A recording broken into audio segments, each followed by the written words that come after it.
Hello friends, public exam prepare பண்ணுறீங்களா? தயவு செஞ்சு உங்களுக்கு இருக்க ஸ்ட்ரெஸ் எல்லாத்தையுமே டிசால்வ் பண்ணுறதுக்கும் உங்களோட சக்ஸஸை ஈஸியாக்கிறதுக்கும் நான் சில டிப்ஸ் உங்களுக்கு கொடுக்க போகிறேன். அது என்ன அப்படின்னு சொன்னால், நம்பர் 1, நமக்கு டைம் மேனேஜ்மெண்ட் அப்படின்றது ரொம்ப முக்கியம். 3:30 டைம் ரேஷியோ. என்ன அப்படின்னு சொன்னால், நம்ம எக்ஸாம் டைம் 3 hours தான். அதனால் நம்ம படிக்கிற அந்த இன்டர்வலையும் 3:30 பிரேக் பண்ணும்போது நீங்கள் எஃபெக்டிவாக படிக்க முடியும். 3 மணி நேரம் தொடர்ந்து படிங்க, 30 நிமிஷம் தயவு செஞ்சு கண்டிப்பாக பிரேக் எடுங்க.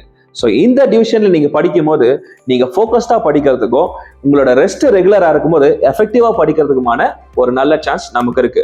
நம்பர் 2 என்ன அப்படின்னு கேட்டீங்கன்னா, நம்மளுடைய பேட்டர்ன் ஆஃப் ரீடிங். யூஸ்வலா டஃபா இருக்கிறது ஃபர்ஸ்ட்டும் ஈஸியா இருக்கு லாஸ்ட்னு சொல்லுவாங்க. தயவுசெய்து தப்பா பண்ணாதீங்க.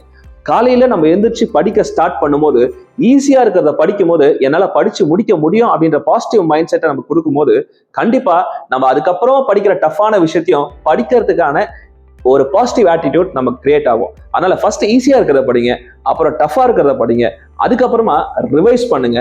அப்பதான் நம்ம படிச்சதை நம்ம மறக்காம இருக்கிறதுக்கும் நம்ம திருப்பி ரீப்ரொடியூஸ் பண்றதுக்கும் நம்ம பிரெயினை ஈஸியா டியூன் பண்ண முடியும். நம்பர் 3 என்ன அப்படின்னு கேட்டீங்கன்னா, நம்மளுடைய ப்ராக்டிஸ்.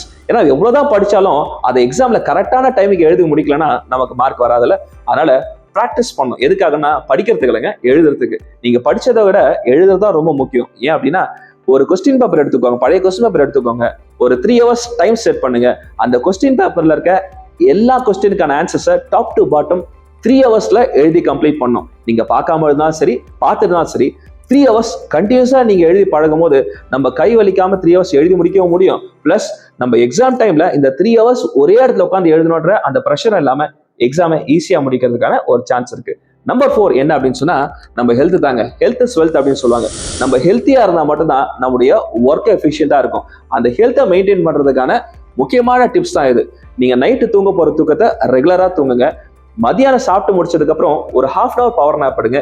இப்படி செய்யறது மூலமா நம்ம பிரைன் அலர்ட்டாவும் ஃப்ரெஷ்ஷாவும் ரொம்ப ஆக்டிவாவும் இருக்கும். அப்ப நம்ம படிக்கிறதும் எழுதுறதும் இன்னும் எஃபெக்டிவா மாறும். இதோட ரொம்ப முக்கியம், நம்ம உடம்பு ஒர்க் ஆகிறது தான் ஃபியூல்.